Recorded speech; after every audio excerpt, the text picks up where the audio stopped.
The sound of the doorbell echoed through the quiet neighborhood, a simple chime that carried far too much weight. My daughter, Sophia, stood on the porch of Karen's house, her small finger still hovering above the button. She'd been excited to ask about the new pet Karen had gotten, her face lighting up with innocent curiosity. A wave of dread washed over me as I watched from the window, the familiar sense of unease rising in my chest. Before I could call out, the door swung open. Karen's face twisted with rage, her eyes narrow slits of disdain. "What do you want?" she snapped, her voice dripping with venom. Sophia hesitated, the light in her eyes dimming at Karen's tone. But before she could answer, Karen reached for the doorframe. And then, without warning, there was a sharp, deafening crack, louder than the doorbell, louder than anything. Sophia crumpled to the ground. I rushed outside, my heart racing, but it was already too late. The world slowed around me as I dropped to my knees beside her, blood pooling on the porch. My vision blurred, but one thought pierced through the chaos. Karen had shot my daughter. She didn't know that Sophia's smile had been the only thing keeping me alive after my wife's death. Now, it felt like that smile had been ripped away from me, too. Before that moment, our lives had been simple, peaceful even.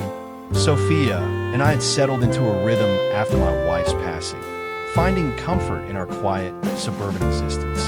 I'd traded my fast-paced career in the city for a job that allowed me to spend more time with her. We had our mornings, our routines.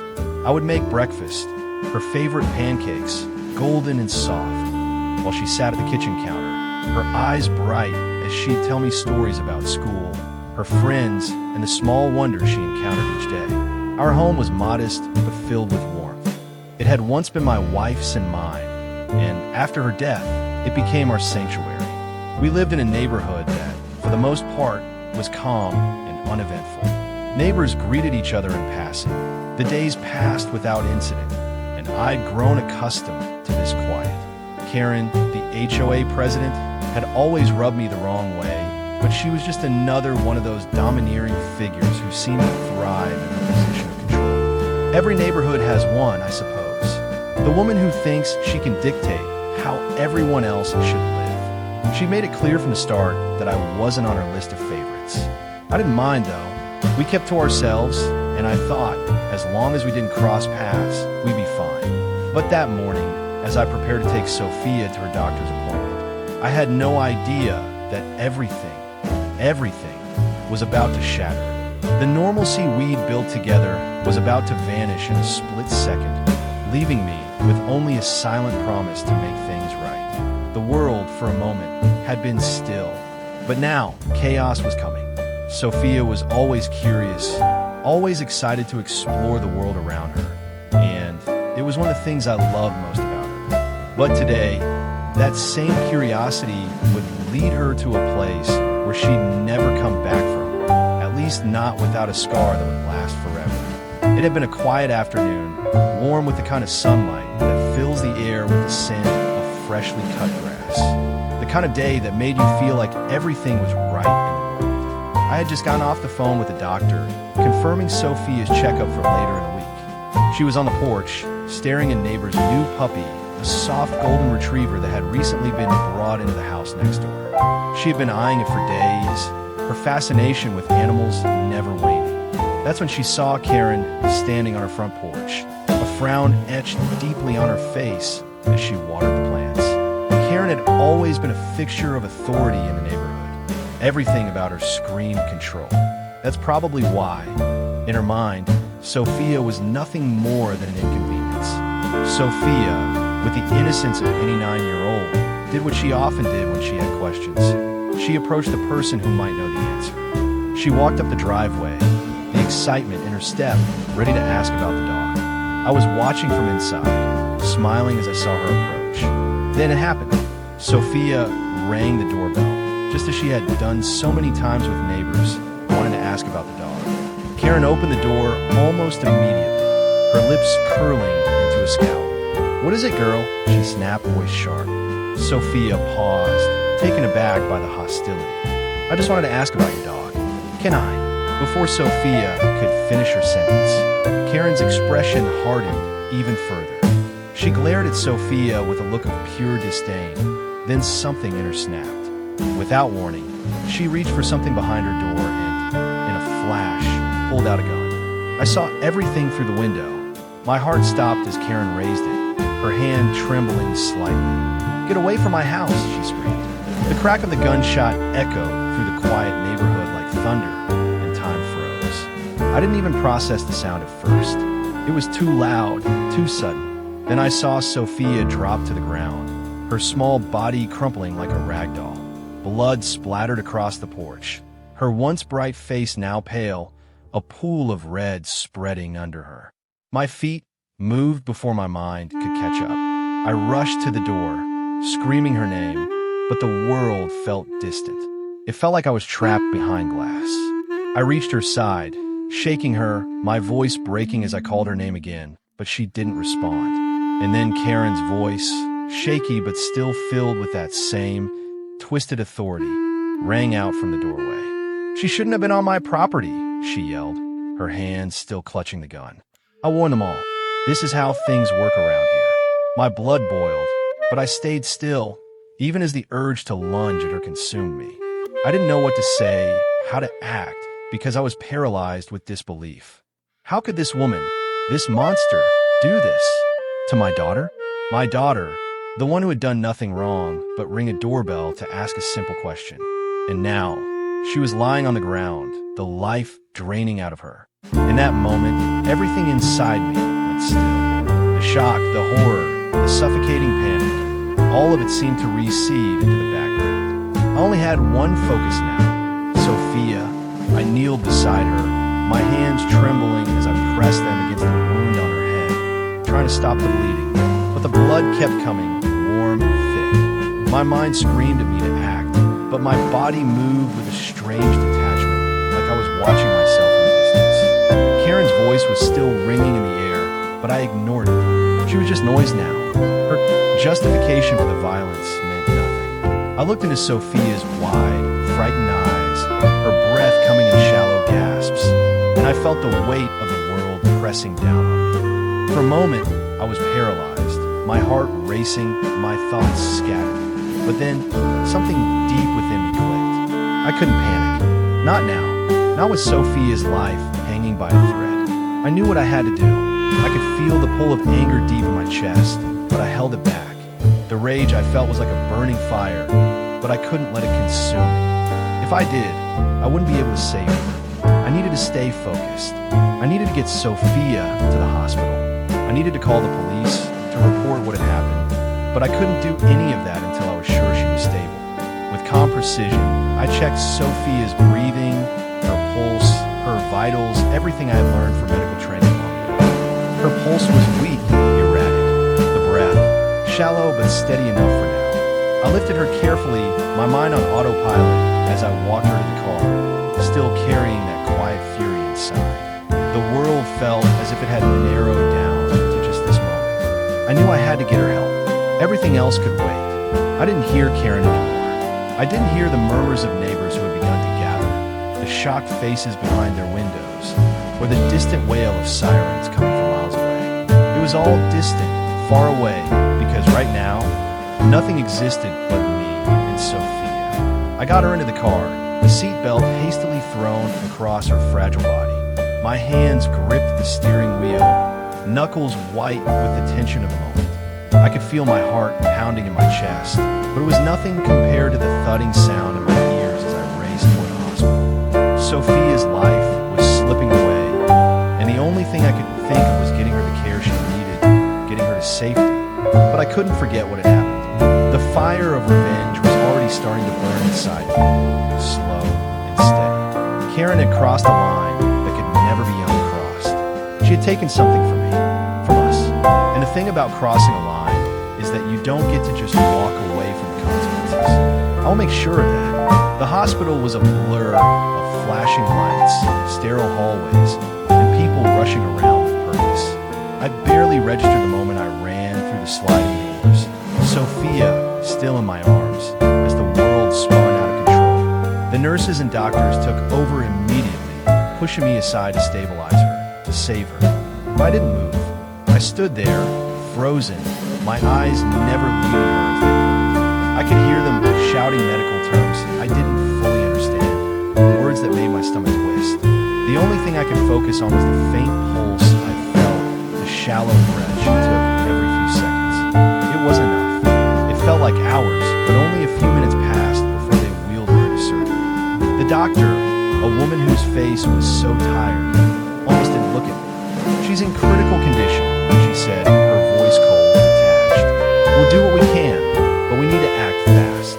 You need to prepare for the worst." I nodded, the world becoming heavy, the words thick in my throat. I couldn't hear her anymore, not really. I just stared at the double doors as they swung closed behind her, and I was left alone in the waiting room. Alone, helpless, my daughter's life dangling on the edge of an unknown fate. I didn't know how long I had been sitting there, but it was long enough for the chaos to start spreading. The phone calls began almost immediately.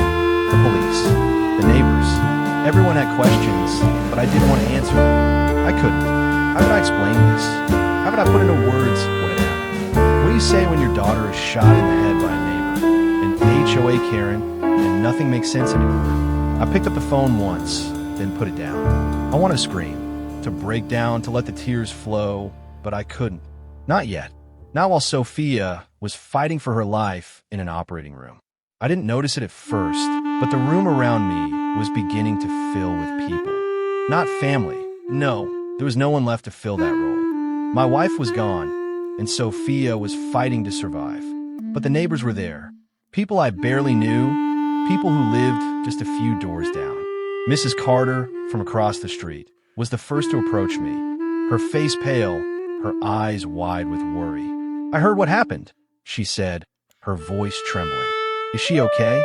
What can we do to help?" I looked at her, my chest tightening. "She was shot," I said simply, my voice hollow. "In the head. By Karen." Mrs. Carter flinched. "Karen? But she shot her," I said again, more firmly this time, the words coming out like a cold, bitter reality. "She shot my daughter in the head, just for ringing her doorbell." The room fell silent. People were staring, whispers darting between them. A few of them, who had always been polite in passing, were now openly expressing their shock. Some stood still, their eyes wide in disbelief. Others moved to grab their phones, already typing out messages or making calls. But I wasn't interested in their words. I wasn't interested in the pity on their faces or the soft gasps of horror. There was only one thing on my mind: Karen. I didn't care how many of them were shocked. I didn't care about their expressions or the way they rallied around me with their fake concern. They didn't know what it was like to hold your daughter's fragile body in your arms, to feel her pulse slipping through your fingers. They didn't know what it felt like to lose control, to have a part of your world ripped away by the most senseless act of violence. I had to make her pay, and I would make sure of that, no matter the cost. As the hours dragged on, I began to make calls of my own, piecing together a plan. I'd seen enough injustice in my life to know how the system worked, and I knew that if I played the game right, if I took the right steps, I could make Karen's life fall apart, piece by piece. I wasn't going to lose her in the chaos of bureaucracy and red tape. I needed allies, people who could see through the lies, who could understand the depths of Karen's cruelty. I started with the police, but I didn't expect much.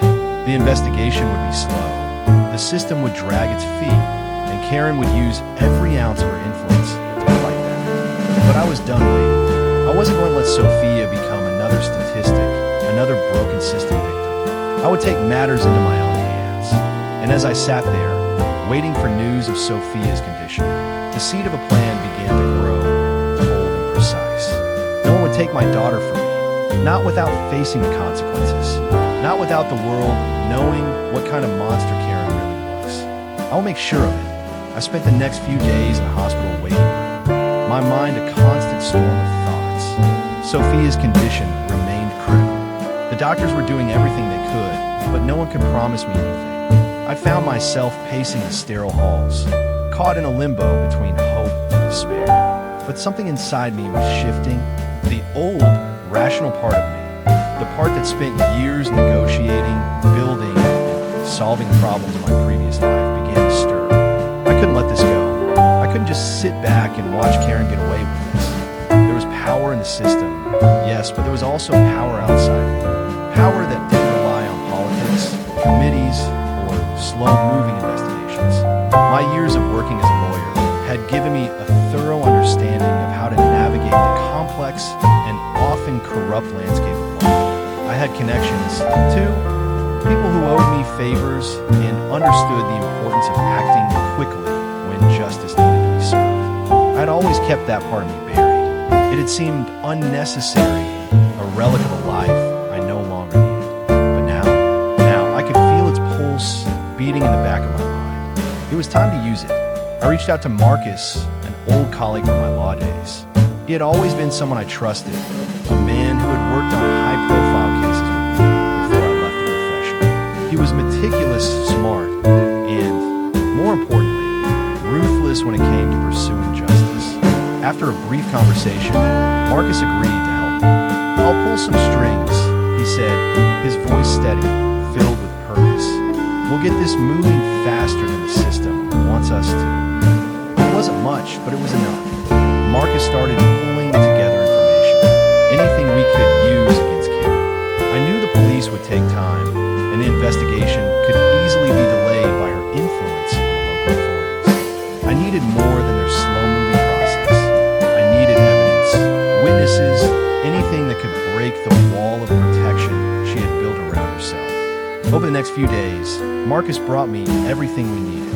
Surveillance footage from Karen's neighborhood, statements from neighbors who had witnessed her erratic behavior before, even an old police report detailing a previous incident of aggression she'd been involved in, which had been quietly swept under the rug. I could feel the walls closing in on her. Karen's control over the community was slipping. People who had once been silent, afraid of her, were now speaking up. I had made a few calls, ensuring the right people were aware of what had happened, and soon enough, whispers began to circulate about her history of cruelty. It wasn't just about this one incident anymore. Karen's reign of terror was starting to unravel. I leaned back in my chair as I stared at the files Marcus had sent me. The evidence was solid. The more I looked at it, the more I realized just how carefully I had to proceed. This wasn't just about getting her arrested. It was about making sure she could never harm anyone again. And it wasn't just the community I wanted to protect. It was about sending a message. No one could act like Karen and get away with it. Not in this world, not in mine. I called the police. This time, I wasn't asking them to investigate. I was showing them the truth, the full truth, backed by the hard evidence we'd gathered. The moment I presented everything, each document, every statement, and the damning footage of her in action, the atmosphere shifted. The officer who had been handling the case, Detective Harris, stopped pacing and finally looked me in the eye. "You've got her," he said, his voice low. "This is more than enough. We'll move forward with an arrest. But be prepared. She has deep connections. She won't go down easily." I didn't flinch. "She'll go down," I said quietly, the weight of my words carrying more meaning than I had intended. "And when she does, it'll be the last time anyone ever underestimates what happens when you cross the line." The stage was set. I had the truth. The law would follow eventually. But in my mind, the victory was already won. The following days were consumed by meticulous planning. I could feel the weight of every decision, every move I made, knowing that this wasn't just a case about right and wrong. It was personal now. More than anything, I wanted to make sure Karen faced consequences that would echo through her life. I wanted her to know that she would never again hold the power to destroy someone like she did to Sophia. Marcus and I spent hours putting the final pieces together. He had secured everything we needed. Surveillance footage of Karen's previous incidents of violence, statements from witnesses willing to testify, and even financial records that hinted at her influence over the local law enforcement. But the real weapon, the one that would bring her to her knees, was a carefully crafted series of legal maneuvers. We weren't going to just go after her for the shooting. We were going to expose everything, every corner of her life where her authority had been abused. The most powerful thing we had was her reputation.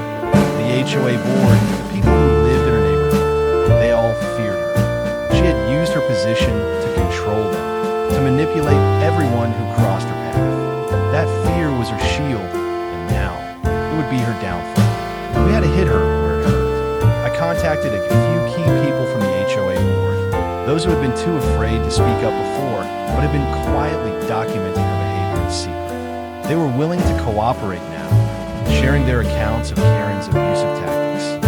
I also got in touch with some local journalists who have been following the story of the shooting in Karen's past.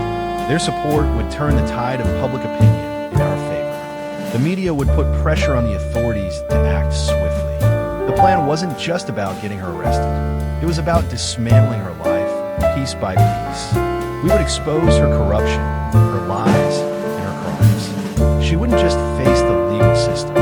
She would face the fury of the community she had long dominated. But even with everything in place, I knew we had to be careful. One wrong move, one slip up, and Karen would use her connections to whip her free. We needed to ensure that when the hammer came down, it hit her hard and fast. The morning we were set to present everything, evidence, witnesses, and everything we had gathered, I took a moment to stand in front of the mirror. The person staring back at me was someone I barely recognized. A man consumed by a need for justice. A man who had changed beyond what he ever thought possible. I hadn't let myself feel rage or anger. Not really now. Now, that emotion burned quietly in my chest, and I was ready to make it burn through every inch of Karen's carefully built life. This wasn't just about Sophia anymore. It wasn't just about one person's violence. This was about showing the world that no one was untouchable, not even Karen, who had spent years terrorizing people behind the walls of her perfect suburban fortress. I took a deep breath. This was it. The next few hours would determine everything, and I would make sure the outcome was final. The courtroom was sterile, its walls echoing with the footsteps of lawyers, witnesses, and onlookers who had gathered for what was meant to be a routine hearing. But today was different. Today, Karen's facade of power, the one she had carefully crafted and maintained for years, was about to collapse. I sat in the front row, my heart pounding, but my expression calm. Every part of me was focused on the outcome. Sophia was in recovery, her body healing slowly from the wound Karen had inflicted on her, but her mind, her spirit, was still fragile. I couldn't afford to let her down. I couldn't afford to let this moment slip away. Marcus, ever the professional, had already begun outlining the case. The evidence was overwhelming. Footage of Karen's previous outbursts, the testimony of witnesses who had lived in fear of her, and of course, the key piece, the medical reports on Sophia's condition, detailing the severity of the injury and its long-term impact. But it wasn't just about what was in the courtroom. It was about the pressure we had put on Karen outside of it. I glanced at Karen as she sat across from me, her lawyer whispering in her ear. Her confidence, once so evident, had started to waver. She was no longer the commanding figure in the room. She was the defendant, trying to hold on to the last shred of her influence. As the hearing progressed, I could see her attempt to deflect, to justify, to paint herself as the victim. She talked about protecting her property, about not knowing the girl was disabled. The lies were so thick they could have been cut with a knife. But what struck me most was how she still believed the world owed her something. How she still thought her power and privilege would protect her. That's when I stood. The room fell silent as I rose. The eyes of the jury, the judge, and everyone in the courtroom turning to me. There was no need for grand gestures or angry speeches. My voice was quiet, controlled, but it carried weight. The facts had already been laid bare. Now, I just had to make sure Karen understood that there was no escaping the consequences of her actions. I've heard enough, I said, my voice steady, my gaze locked on Karen. I've heard your excuses, your manipulation of the facts. But what you did to my daughter wasn't about protecting anything. It was about control. You used your position to terrorize a child who had the courage to approach you, to ask a simple question, and you responded by shooting her. I paused, letting the words sink in. The room was deathly quiet, all eyes on Karen now. You took my daughter's future from her. You took her safety, and you almost took her life. I don't care about your excuses, Karen, and I don't care about your position. What I care about is justice. Karen's face twisted in anger, but she said nothing. She could feel it now, the slow but inevitable tightening of the walls around her. I hope, I continued, that you realize this isn't just about the law.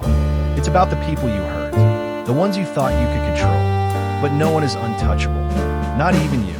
With those final words, I turned back to my seat, leaving the courtroom hanging in the silence that followed. Karen's power was slipping away with every second. The weight of her actions, the lives she had manipulated and ruined, was now bearing down on her, and there was nowhere left to run. The reversal was complete. Karen's arrogance, her need to control, had led her to this point. The justice that had seemed so distant, so out of reach, was now within our grasp. All it took was the truth and the courage to stand up and speak it. And now, there was no going back. The next day, the real battle would unfold in front of everyone, publicly, with no room for Karen to hide. The pressure we had carefully built had led us to this pivotal moment, where the truth was no longer just a whisper, but a roar, demanding to be heard by the entire community. The courtroom, once a place of measured formality, had now become a theater for the truth to be fully exposed.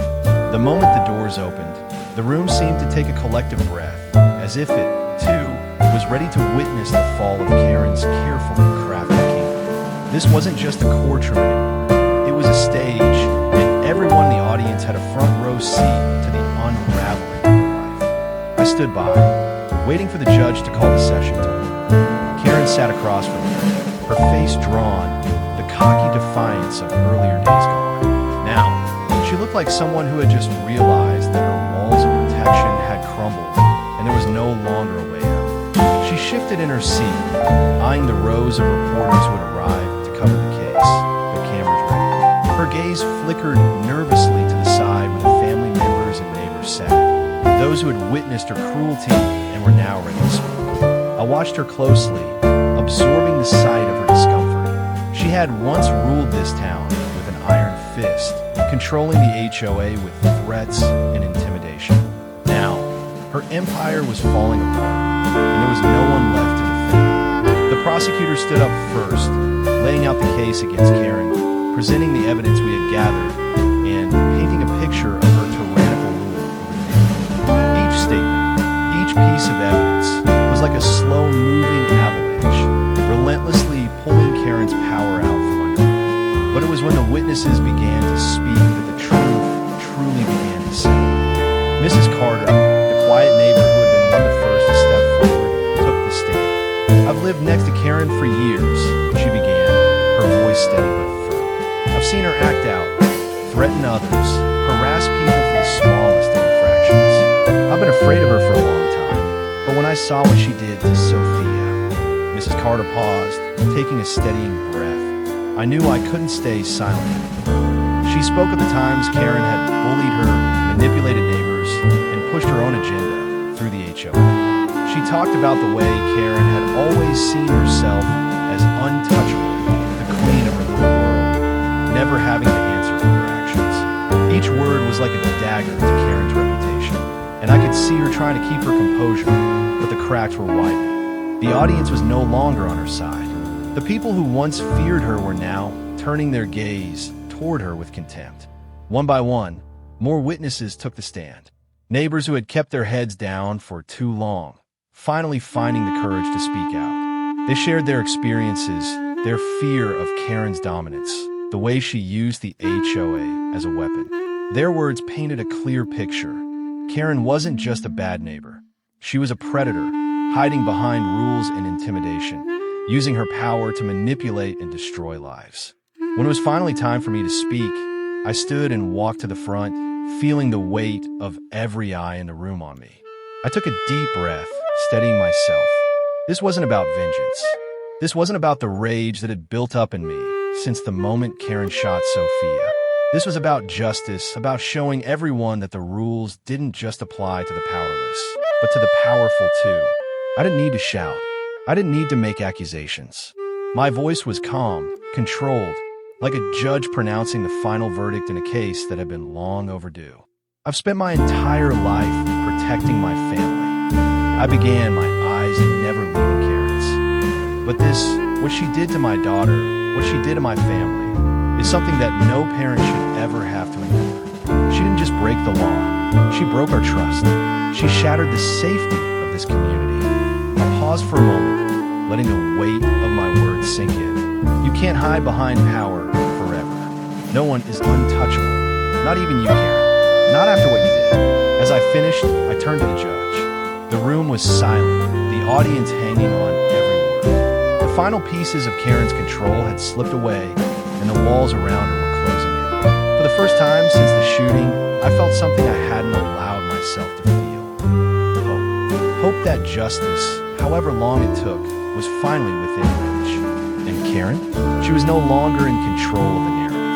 Her life, her empire was crumbling, and I would make sure it stayed that way. The courtroom fell into a charged silence as the last of the witnesses finished their testimony. Karen sat in her chair, her face drained of color, her earlier defiance now a distant memory. The facts were undeniable.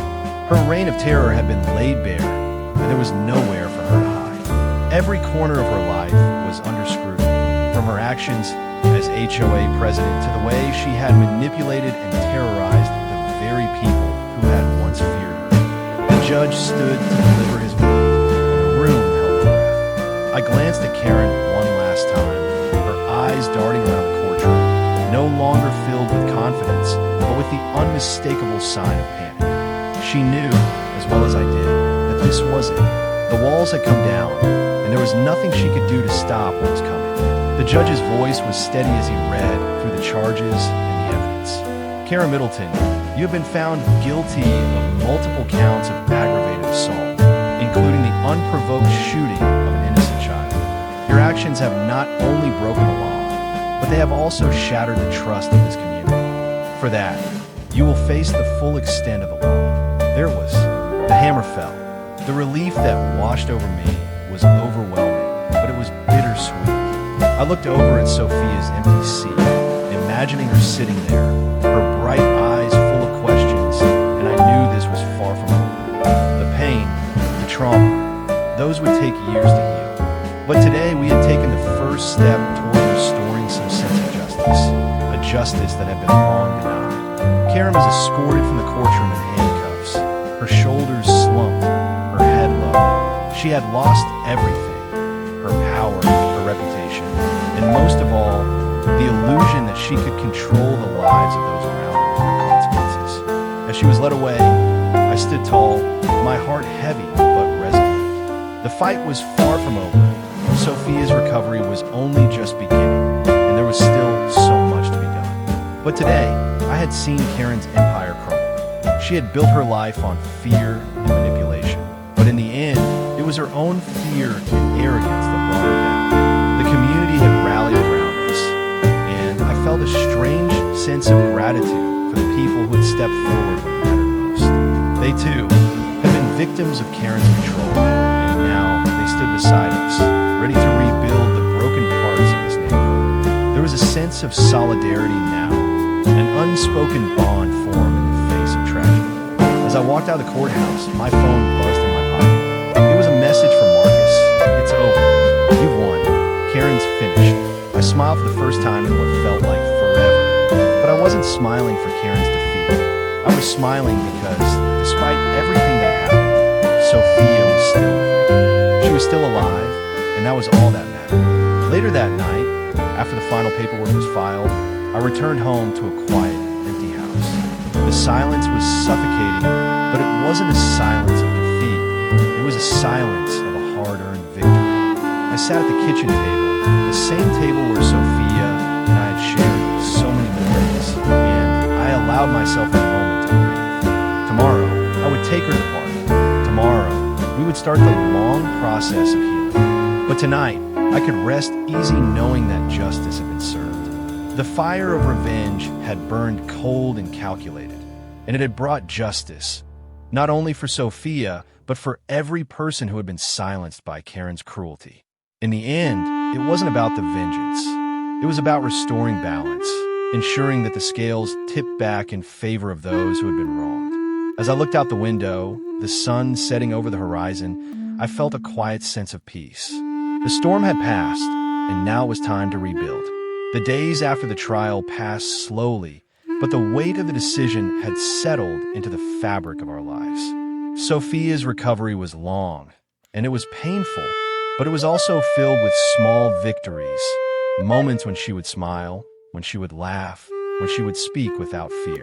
The doctor's words echoed in my mind often. She's a fighter, and Sophia proved that every single day. As for me, I had finally learned that justice wasn't just about the courtrooms or the punishments. It was about the quiet moments that followed, about rebuilding trust, healing wounds, and standing firm in the face of darkness.